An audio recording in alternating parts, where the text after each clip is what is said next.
Hello বন্ধুরা, আমার মেয়ে আমাকে পুজোতে কুর্তি দিয়েছে। তা দেখুন সেই পুজোর কুর্তিগুলো আপনাদের সাথে শেয়ার করি, চলুন দেখাই।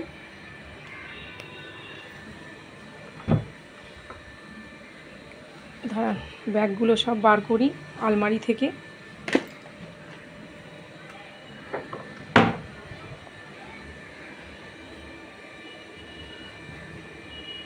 এই দেখুন, এই একটা কুর্তি, এই একটা কুর্তি দিয়েছে। এইটা একটা টপ, এইটা একটা টপ,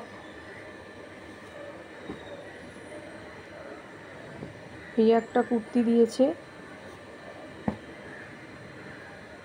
এগুলো সব মেয়ে কিনে দিয়েছে। এই একটা কুর্তি দিয়েছে, আর দিয়েছে বিছানার চাদর।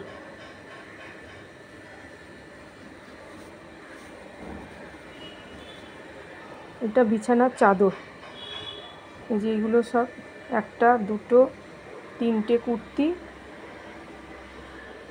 আর এই একটা টপ, বিছানার চাদর। আর চলুন কি কি রান্না করেছি আপনাদের সাথে শেয়ার করি একটু। করেছি ঢ্যাঁড়স ভাজা, ওল ভাতে, এই যে চিকেন দিয়ে ঘুগনি করেছি। এটা হচ্ছে মাছের তেল, এই যে মাছের ঝাল, পমফ্রেট মাছও আছে এর মধ্যে। এই দেখুন, এর মধ্যে পমফ্রেট মাছও আছে, পমফ্রেট মাছ দিয়ে আর কাটাপোনা মাছের ঝাল। আর হয়েছে রাইস, ভাত। লাইক, শেয়ার, কমেন্ট করবেন, পাশে থাকবেন, সাবস্ক্রাইব করে দেবেন।